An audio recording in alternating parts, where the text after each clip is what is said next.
Hello guys, मैं देवदास मौर्य।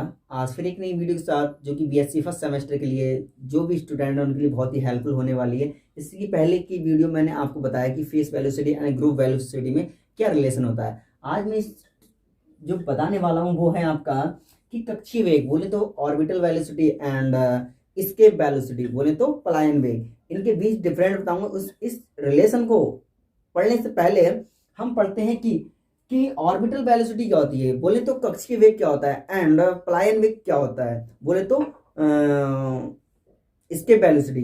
ठीक है, एस्केप वेलोसिटी क्या होता है। जैसा कि पलायन वेग का नाम आपने सुना होगा, यदि ना सुना हो तो पलायन वेग होता क्या है। जैसे कि फिल्म जो होती है ना, एक फिल्म है टिक टिक टिक टिक, ठीक है, टिक टिक टिक टिक। उसमें जो होता है एक फ्लाइन वेग होता है, उसमें जो कुछ यात्री होते हैं वो सैटेलाइट पे जाते हैं, मतलब उपग्रह के लिए जाते हैं, ठीक है, प्लेनेट पे। तो वहां पर जो है वो उड़ने लगती हैं, उनकी जो भी खाने पीने की चीजें होती हैं, वस्तु होती है, वो उड़ने लगती हैं। मतलब वो एक प्रकार से पलायन कर चुके होते हैं, मतलब अपने इस ग्रुप के क्षेत्र को छोड़कर वो दूसरे क्षेत्र में पहुंच चुके होते हैं, दूसरे ग्रह में। ठीक है, तो वहां पर वो जो होता है वो एक प्रकार का प्लान वेग है। आप उस वीडियो को देखिएगा, मतलब उस मूवी को देखिएगा, तो हो सकता है आप समझ जाओ कि प्लान वेग क्या होता है। फिलहाल इस वीडियो में हम और पढ़ने वाले हैं जो पहले, वो है आपका ऑर्बिटल वेलोसिटी। ऑर्बिटल वेलोसिटी बोले तो कक्षीय वेग। आखिरकार कक्षीय वेग क्या होता है, इसको पढ़ते हैं।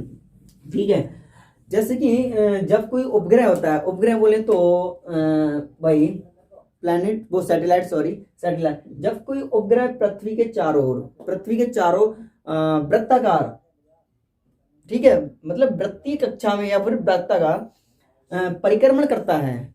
मतलब जब कोई उपग्रह या पृथ्वी के चारों ओर, ठीक है, वृत्ताकार कक्षा में परिक्रमण करता है, तो उस पर एक अभिकेंद्र बल कार्य करता है। ठीक है, उस पर एक क्या करता है, अभिकेंद्र बल कार्य करता है। और यह बल पृथ्वी द्वारा लगाए गए गुरुत्वाकर्षण के बल के कारण होता है।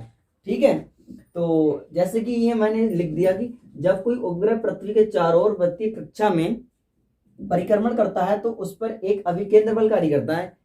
यह बल पृथ्वी द्वारा उपग्रह पर लगाया गया गुरुत्वाकर्षण बल होता है। ठीक है, जैसे कि इस डायग्राम से समझते हैं। जैसे कि ये एक पृथ्वी है, ठीक है, ये क्या है, हमारी पृथ्वी है, ठीक है, एंड इसकी 8 मीटर की दूरी पर, ठीक है, एक उपग्रह है जो कि एम है। उपग्रह का जो द्रव्यमान है वो एम है, एम द्रव्यमान का एक उपग्रह है। और ये उपग्रह जो है वृत्ताकार कक्षा में बी वेग से, ठीक है, परिक्रमण कर रहा है, घूम रहा है, चक्कर लगा रहा है। ठीक है, और जो पृथ्वी है, उस पृथ्वी का जो द्रव्यमान मैंने माना है एम ई क्यों माना, एम ई, एम फॉर द्रव्यमान, ई फॉर अर्थ, मतलब पृथ्वी का द्रव्यमान एम ही है। एंड त्रिज्या आर ही क्या है, इस पृथ्वी की त्रिज्या है आर ही, बोले तो अर्थ ऑफ रेडियस। ठीक है, आर ही जो है मैंने उस पृथ्वी की त्रिज्या मानी है। एंड इस पृथ्वी से इस उपग्रह की जो ऊंचाई है वो एच है। इसके बीच में क्या रिलेशन होता है उसको हम समझते हैं पहले। ठीक है, तो सबसे पहले फर्स्ट ऑफ ऑल हम ये देखेंगे कि क्या, कि जो अभिकेंद्र बल होता है, वो आप सभी जानते हैं कि जो अभिकेंद्र बल होता है, बोले तो अभिकेंद्र बल एफ बराबर, इसका जो जनरल फार्मूला होता है अभिकेंद्र बल का, वो होता है M V square upon R. But यहाँ पर जो एम जो है वो द्रव्यमान है, वी क्या है, वेग है, एंड आर क्या है, रेडियस मतलब त्रिज्या, और एफ क्या है, फोर्स। ठीक है, तो यहाँ जो वेग हमारा है वो है वी जीरो। तो यहाँ हम एफ बराबर ये मानेंगे, एफ बराबर M V zero square, V zero मतलब B square zero upon R. V zero क्या है, वी जीरो जो है ऑर्बिटल वेग। ठीक है, ऑर्बिटल वेग मतलब बोले तो वेलोसिटी। ठीक है, हमने यहाँ कक्षीय ऑर्बिटल वेलोसिटी के लिए वी जीरो लिया है। ठीक है, समझ रहे हैं ना आप, इसको मैंने माना समीकरण 1। ठीक है, अब जबकि गुरुत्वाकर्षण बल एफ, आप बहुत समय जानते ही हैं कि गुरुत्वाकर्षण गुरुत्वाकर्षण गुरुत्वाकर्षण बल एफ, एफ बराबर क्या होता है, जी होता है हमारा G M E M upon R. ठीक है, इस समीकरण के लिए मैंने माना समीकरण नंबर 2, सॉरी आर स्क्वायर, ठीक है, ये होता है गुरुत्वाकर्षण बल F बराबर ये होता है समीकरण 1 व 2 से। अब हमने देखा कि समीकरण 1 F बराबर अभी के अंदर ये होता है और गुरुत्वाकर्षण बल F बराबर ये होता है। तो समीकरण 1 व 2 से हम क्या निष्कर्ष निकालेंगे वो देखिएगा। m क्या है, ये वाला m जो है वो तो उपग्रह का द्रव्यमान है, एक द्रव्यमान क्या होता है गुरुत्वाकर्षण बल का, किन्हीं दो द्रव्यमानों के बीच लगने वाला जो बल F होता है उन दोनों की दूरी के वर्ग के व्युत्क्रमानुपाती होता है। मतलब मान लिया कोई m ये है और एक m2 ये कोई ये पिंड है, मतलब पिंड है और इनके बीच की दूरी r है। तो जो गुरुत्वाकर्षण बल होता है इन दोनों पिंडों की दूरी के वर्ग गुणनफल के अनुक्रमानुपाती तथा इनकी बीच की दूरी के जो r होती है उसके वर्ग के अनुक्रमानुपाती होता है। तो कुछ वो ऐसे करके निकालते हैं ना हम, F बराबर g m1 m2 upon r square ना, ठीक वैसे ही हम यहाँ करने वाले हैं।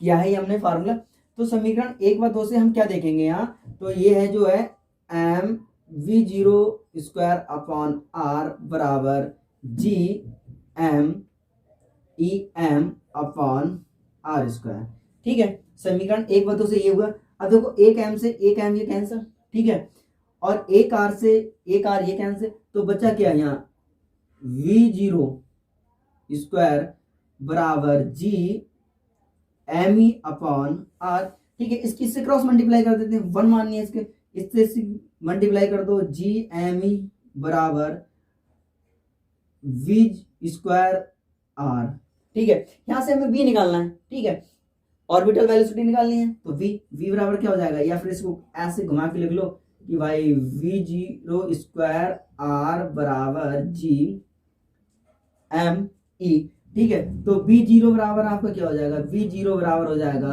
आपका v0 स्क्वायर बराबर g m e upon r, ठीक है। तो v बराबर क्या हो जाएगा, v0 बराबर under root g m e upon r, ठीक है।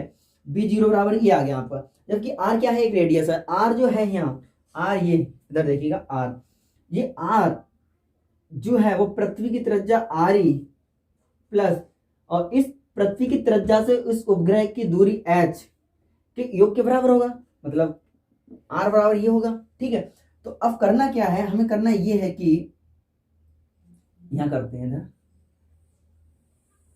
करना ये है कि जो v0 है r under root g m e upon r, यहाँ r की जगह आर ई प्लस एच रख देते हैं, इस वैल्यू को रख सकते हैं, ठीक है। कैसे रखे, ये रखा जाएगा v0 बराबर under root g m e upon r की जगह ये पुटअप कर दो आप, ठीक है। क्या होगा आर ई प्लस एच, ठीक है, h v0 बराबर, ठीक है, जो आर ई है वो बहुत तुच्छ होगी एच के इक्वल, तो इसकी उपेक्षा ना करते हुए एक्स को नगण्य मानेंगे, एक्स को निगलेक्ट कर देंगे, मतलब छोड़ देंगे, तो हो जाएगा आपका under root G M E upon R E, ठीक है, इतना ठीक।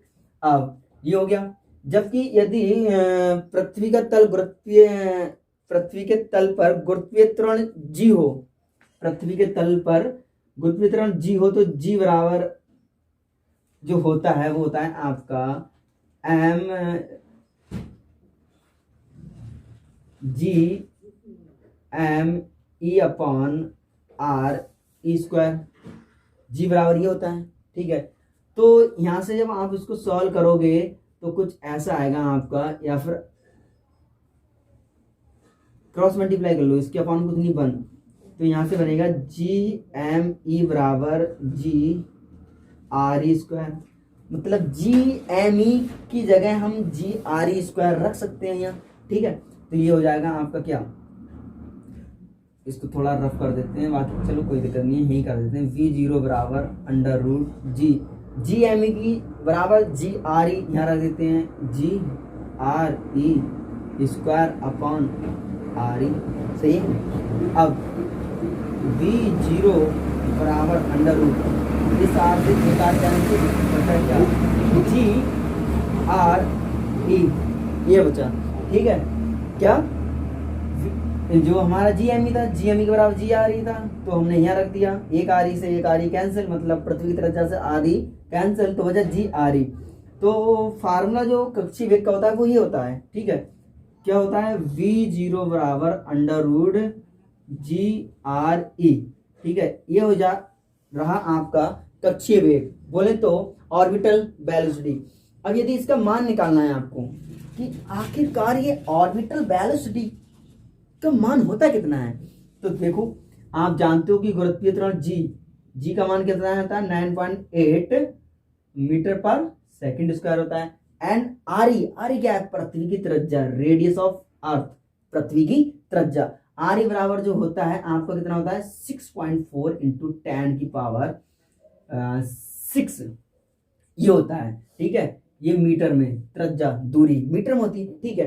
अब इसको इसकी जगह पुटअप करो, कैसे, V0 बराबर अंडर रूट जी 9.8 मीटर पर सेकंड स्क्वायर, ठीक है। अरे जनाब ऐसे लिख लिए क्या, सेकंड स्क्वायर इंटू आरई होता है आपका 6.4 इंटू 10 की पावर 6 मीटर, ठीक है। अब करना क्या है आपको, V0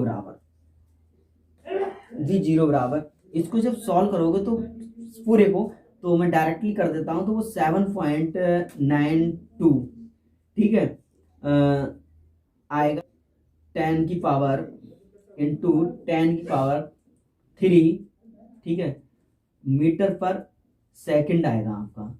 अब इसको करना चाहो तो ऐसे कर सकते हो, 7.92 किलोमीटर प्रति सेकंड, ठीक है। V0 बराबर, यदि ये आप देख रहे हो तो समथिंग में हम लिख सकें तो V0 बराबर जो होता है वो 8, क्या लिख दिया, V0 समथिंग यहां लिखो, बराबर है लगभग, बराबर है कितने, 8 किलोमीटर प्रति घंटा के, ठीक है। इसको लगभग में कह सकते हैं कि 8 किलोमीटर प्रति सेकंड के बराबर है। कि जो कक्षीय वेग जो होता है वो ये होता है आपका फार्मूला ये रहा, और उसकी जो वैल्यू रही, न्यूमेरिकल वैल्यू वो ये रही, ठीक है। तो अब इसके बाद जो है बात करते हैं इसकी नेक्स्ट वीडियो की, अब कि भाई पलायन वेग क्या होता है, ठीक है। तो ये सब आप स्क्रीनशॉट ले लीजिएगा, ठीक, ले लिए ना, ठीक है। अब इसके बाद हम क्या, पलायन वेग को पढ़ते हैं, ठीक है, कि आखिरकार पलायन वेग क्या होता है, ठीक है। आई होप आपके समझ में तो आ रहा है, ठीक है। अब नेक्स्ट देखते हैं पलायन वेग क्या है, इसको मैं रब करता हूँ तब तक, ठीक है। अब उसके बाद जो है वो है हमारा पलायन वेग। पलायन बोले तो हम इसके वेलोसिटी। अब पलायन वेग क्या होता है, जैसे कि मैं अभी स्टार्टिंग में आपसे बात कर रहा था कि पलायन वेग मतलब टिक टिक मूवी जो है उसमें पलायन वेग की पूरी मतलब इसके वेलोसिटी, यदि आपको पलायन वेग समझना है तो टिक टिक मूवी का थोड़ा सा शॉर्ट देख लीजिएगा, फिल्म को स्किप करके, ठीक है। अगर आप ऊपर की ओर कोई चीज फेंकते हैं तो वह कुछ ऊंचाई तक जाकर वहां से वापस आ जाती है, लेकिन रॉकेट्स के साथ तो ऐसा नहीं होता। आखिर उनके पास ऐसा क्या होता है कि वे कुछ ऊंचाई तक जाकर वहां से वापस नहीं आते? आखिर कौन सी चीज है जो उन्हें पृथ्वी की ग्रेविटी से निकालकर स्पेस में पहुंचा देती है? वे है इनकी स्पीड। न्यूनतम मान होता है पलायन वेग, वह न्यूनतम मान वेग है, ठीक है, जिससे किसी पिंड को ऊर्ध्वाधर ऊपर की ओर फेंकने पर पिंड पृथ्वी के गुरुत्वीय क्षेत्र को पार कर जाता है, ठीक है, और कभी भी वापस लौटकर नहीं आता है। वही क्या कहलाता है, हमारा पलायन वेग कहलाता है, ठीक। जैसे कि कोई पिंड है, अब जैसे कि इस मार्कर को मैं फेंकूं ऊपर, ठीक है, मैंने ऊपर को फेंका, फिर भी नीचे आ गया ना, तो ये क्यों आ रहा है, गुरुत्वाकर्षण बल के कारण, ठीक है ना। क्यों, गुरुत्वाकर्षण के कारण आ रहा है नीचे, ठीक है। ऐसे ही मतलब मुझे जितनी एनर्जी, मैंने ऐसे फेंका, ये फिर भी वापस आया, और मैं इसको और जोर से जितनी मुझ में एनर्जी उसके साथ फेंकूंगा, फिर भी जहां तक मेरी एनर्जी वहां तक जाएगा, फिर भी नीचे वापस लौट आएगा।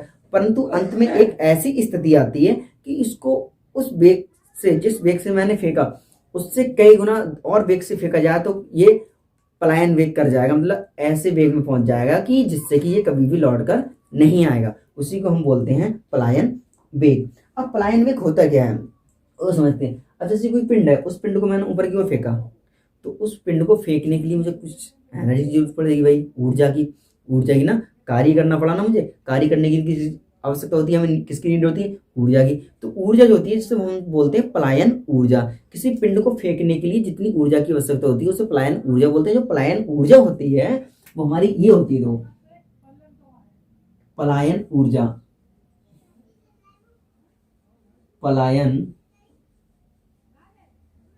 ऊर्जा या बोले को गुरुत्वीय स्थितिज ऊर्जा। पलायन ऊर्जा को हम जो है आपकी वो होती है GMEM अपॉन RE, ठीक है, RE होती है। एंड साथ ही साथ इसके एक गतिज ऊर्जा भी लगती है। क्या चीज? गतिज ऊर्जा, मतलब ये गतिज ऊर्जा, काइनेटिक एनर्जी, गतिज ऊर्जा, ठीक है। गतिज ऊर्जा का जो फार्मूला होता है आप जानती हो, क्या होता है? mv², हाफ mv² होता है, ठीक है। अब यहाँ जो वेग जो चल रहा है ना, v क्या है, वेग m क्या है, द्रव्यमान है, m पृथ्वी का द्रव्यमान है, r पृथ्वी की त्रिज्या है, g गुरुत्वाकर्षक नियतांक है, m द्रव्यमान है, ठीक है। यह जो वेग है तो यहाँ पर ये नॉर्मल वेग है, मगर हम यहाँ बात कर रहे हैं किसकी? पलायन वेग की। तो पलायन वेग बोले तो escape वेलोसिटी के लिए हम BE से डिनोट करेंगे। और इससे पहले हमने जो सीखा कक्षीय वेग, ऑर्बिटल वेलोसिटी, इसको V0, इनके बीच में रिलेशन निकालना है, ठीक है। इतना ध्यान रखिए कि BE जो है वो आपका पलायन वेग है बोले तो escape वेलोसिटी, एंड BO तो ऑर्बिटल वेलोसिटी है, मतलब O कक्षीय वेग है। तो ये आपका कुछ ऐसे करके बनेगा, क्या? 1/2m VE², ठीक है। अब जो पलायन ऊर्जा जो है आपकी उस गतिज ऊर्जा के बराबर होती है, तो ठीक है, बराबर होती है इसके शर्त अनुसार। तो ये हो जाएगा आपका क्या? GMEM अपॉन RE और बराबर हाफ MBE²। कोई दिक्कत नहीं ना, ठीक है, ये हो गया। अब ये देखिएगा, एक m से एक m कैंसिल, ठीक है। तो ये हो गया आपका GME अपॉन RE और बराबर VE² अपॉन 2, ठीक है ना, कोई दिक्कत नहीं। अब करना क्या है, इनकी क्रॉस मल्टीप्लाई कर दो। तो ये हो जाएगा आपका क्या? 2GME बराबर VE² और RE, ठीक है, सही। इसको सही से लिखेंगे तो कैसे लिखेंगे, या ऐसे ही लिख लो, VE² RE बराबर 2GME, ठीक। और VE बराबर क्या हो जाएगा? VE² बराबर 2GME अपॉन RE, ठीक है। अब V बराबर क्या हो जाएगा? अंडर रूट, स्क्वायर इधर पहुंच जाएगा, 2GME अपॉन RE, ठीक है। अब यदि पृथ्वी तल पर गुरुत्वीय त्वरण G, वो आप जानती हो कि G बराबर क्या होगा आपका? GME अपॉन RE² होता है, ये तो आपको पता ही है, तो फार्मूला, ठीक है, ये पता ही है। तो करना क्या है, GME यहां से मैं निकालूं, GME बराबर तो हो जाएगा GRE²। तो GME की जगह स्मॉल GRE में रख सकता हूं, ठीक। कैसे? वो ये देखिएगा आप, कैसे? वो यूं ऐसे, कैसे देखो, VE बराबर under root 2GME upon RE, ठीक है, अंडर रूट 2GME रख दो, GRE² अपॉन RE। इससे ये कैंसिल, बचा क्या?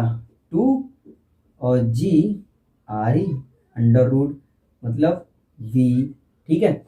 ये होता है सॉरी BE, ठीक है। ये आपका होता है पलायन वेग, ठीक है। अब आप यहाँ देख पा रहे हैं कि जो ऑर्बिटल वेलोसिटी थी, बोले तो कक्षीय वेग, वो था v बराबर अंडर रूट जी आर ई, और जबकि पलायन वेग v बराबर क्या है, अंडर रूट 2 जी आर ई, है ना। तो यदि इस वाली समीकरण को मैंने 1 माना और इस वाली समीकरण को मैंने 2 मान लिया, ठीक है ना, समझ पा रहे हो ना मेरी बात, ठीक है। यदि इस वाली समीकरण को मैंने 1 माना और इसको 2 मान लिया, अब बात करें इसमें रिलेशन, आखिरकार रिलेशन क्या होता है, या फिर इसकी वेलोसिटी निकालने की पलायन, पहले इसकी पहले इसका मान निकालते हैं कि पलायन वेग जो होता है वो आखिरकार क्या होता है। इसके जैसे हमने उसका ऑर्बिटल वेलोसिटी की निकाला ना 7.92 किलोमीटर प्रति सेकंड, ऐसे v की वैल्यू निकालते हैं, उसके बाद इसकी रिलेशन की बात करेंगे। तो ve बराबर हो जाएगा अंडर रूट 2, g का मान 9.8 इंटू 6.4 इंटू 10 की पावर 6, ठीक है। ये होता है आपका मीटर पर सेकेंड, ठीक है। इसको पूरे को जब सॉल्व करोगे तो ये 11.2 आएगा आपका मीटर पर सेकेंड, ve बराबर, ठीक है। पलायन वेग जो होता है आपका फार्मूला पलायन वेग का ये होता है, ठीक है। ये यदि इतने वेग से पलायन वेग किसी वस्तु को फेंक दिया जाए तो वो कभी भी वस्तु इस पृथ्वी पर वापस नहीं आएगी, वो हमेशा के लिए पलायन कर जाएगी, ठीक है। तो ये उसकी वैल्यू होती है, याद रखना। अब बात करते हैं इनके रिलेशन में कि आखिरकार इनमें संबंध क्या होता है, ठीक है। संबंध क्या होता है, ये होता है कि समीकरण ये 1 है, ठीक, समीकरण ये 1 है और इसको हमने 2 माना, समीकरण 1 को 2 से करते हैं भाग, तो समीकरण 1 को डिवाइड करना है 2 से, ठीक है। समीकरण 1 को 2 से डिवाइड करते हैं तो क्या आएगा, v0 को ve से भाग कर दो इधर का इधर, और अंडर रूट जी आर ई को भाग दे दो अंडर रूट 2 जी आर ई, है ना। तो ये आ जाएगा आपका एक ही साथ 1 जी आर ई अपॉन 2 जी आर ई, जी आर ई से जी आर ई कैंसिल, बचा क्या 1 अपॉन अंडर रूट 2, मतलब v0 upon v cross multiply कर दो भाई, तो ve बराबर हो जाएगा अंडर रूट 2 v0। तो इससे ये सिद्ध हुआ, क्या सिद्ध हुआ कि जो पलायन वेग होता है वो पलायन वेग v ऑर्बिटल वेग का अंडर रूट 2 गुना होता है, ठीक है। यही आपका रिलेशन है, ठीक है। आई होप आपके समझ में आया होगा। Thank you for watching my video, ठीक।